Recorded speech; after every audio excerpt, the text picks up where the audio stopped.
Howdy, guys. Great comedy. Kaboom isn't your ordinary game because it's a parody between Sing Sing and the 1812 Overture, with smashing details for the quick bomb tasks. Joysticks twist and turn until bombs only magnify their onslaught through pinpointing, fire cracking, a prisoner's intimate smile, explosives rolling over the green haven, even if it means trusting instincts while terrible music is played bit by bit along with buckets of splashing graphics from all the nice blue water. Maybe it's too early to make some changes to my bright mood expressed here in visuals of which my review demands so much space and personal choice. But kaboom, to make my point clear without being too fashionable and stupid, presents us with explosive consequences to which the prisoner in black and white stripes doesn't chortle, but instead assumes malversation, on which he disposes of working flames your way with extreme prejudice, almost like a criminal's dream of making the basic things out of life as silly and as ridiculous as possible. Yet, whenever I'm going through the 8-bit motion, squeezing my joystick against Atari's professional rubber boot, plates are slashing and dicing upon each other's grooves anytime I indicate action with a palmed fist in my gamer's glove. Such slicing and icing, as I like to refer to movements throughout Kaboom's 8-bit universe of stretched green and magnificent score initials for analog arcade gameplay, if I say so myself, really works up appetite because the popular jingle from the 1812 Overture, although it's not the entire classical music song, encourages me to mandate my effective moves with a lot of that prisoner's extreme prejudice when realized for particular input of switching between buckets of water for the dismantling of blue or black bombs. So why am I hesitant about recommending this game? Well, because the controls are probably great to me only because I'm a geometric expert who grew up with analog control on the Nintendo 64, and generally the Atari 5200 has been my alter ego in actual materials, despite the fact so many gamers from the 70s, 80s time prefer joysticks with more simple rhythm and approachable control. A control such as this Atari 2600 joystick. So, my problem here is not that the Atari 5200 controller does not have enough control. Au contraire, such a black device as this is, with yellow numbers and some of the sweetest letter colors I've seen since Sesame Street, came into my life, came and can only be managed if you're willing to be responsible for exclusive odds and ends to control, of which have haven't been very much disputed and respected on with special conversation. I mean, in a lot of ways, I mean, the 1980s would seem weird to you if you're in the 1980s today, because imagine if a world without internet and without social media and without any online gameplay with someone to talk to. I think in a lot of ways, social life would be less in the 1980s than it would be today. So today, I think actually there is a lot more social life today than you think, even if it may not feel so retro. Kaboom is a great game if someone is interested in it in spite of fashion. Sometimes I think spite can be remarkable if you're trying to be unbiased and impartial.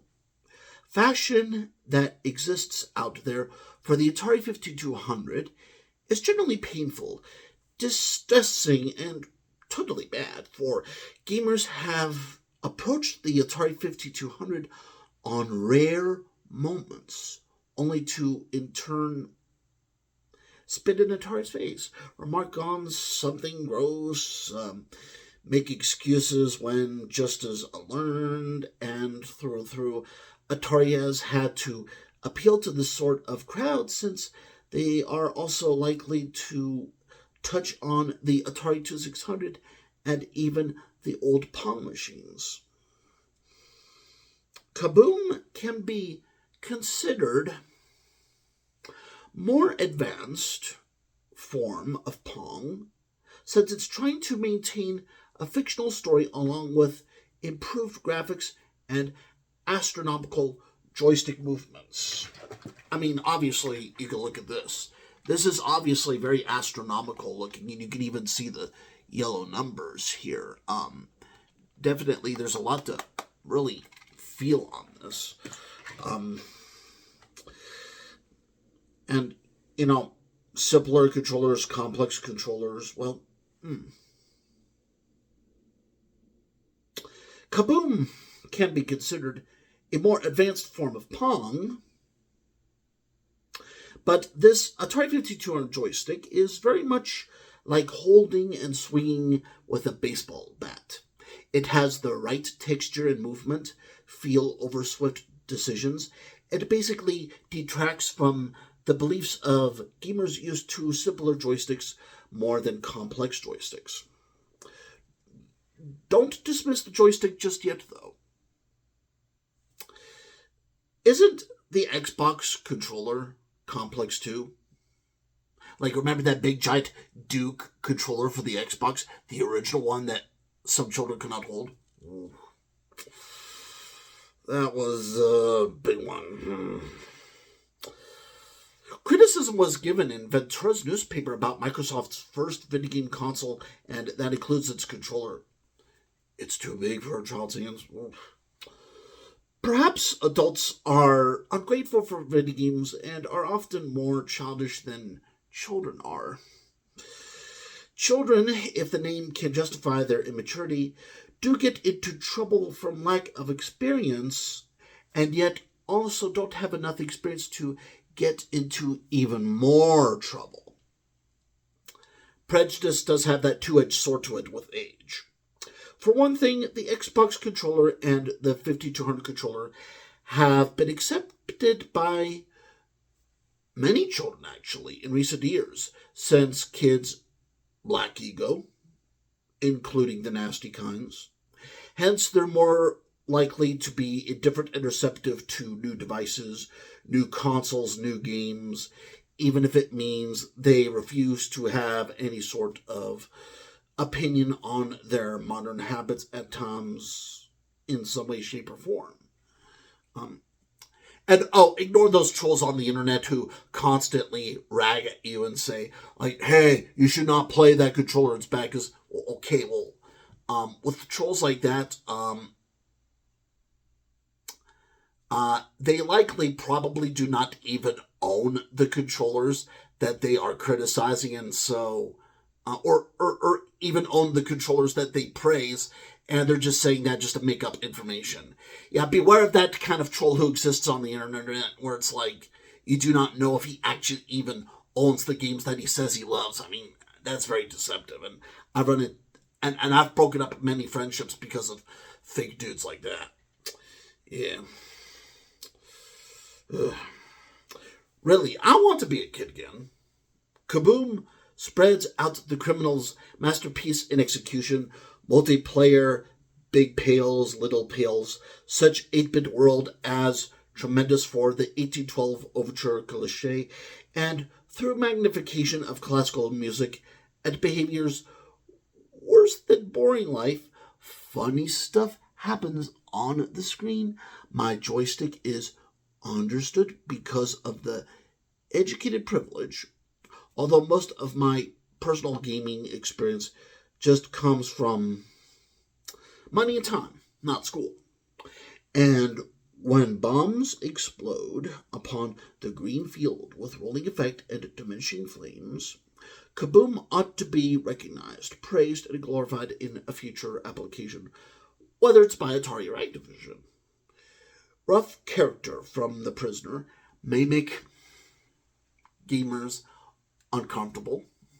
However, since you guys are probably thinking of manipulative goals and ignorable patience anyway, let's try opening our eyes to more of what makes 8 bits interesting, exciting, and quite frankly, brilliantly abstract. And okay, and that is my review for Kaboom for the Atari 5200. And hey, hey, do you like my outfit here with my review and everything? Maybe this could give you the perception of a guy escaping from prison or something. But hey, this is actually local fashion in my western area in Tehachapi, California. I would wear this in public. Look, this looks nice. This is a poncho. This is a sea glass necklace, and this is shades and hats and such. I'm a modern ex-cowboy and such. And, well, Kaboom is really a good game for the Atari 5200. Just keep in mind that you have to be really good with ticking timers and patient tools to get at the whole blowout of the circumstances. Take care and have a good day.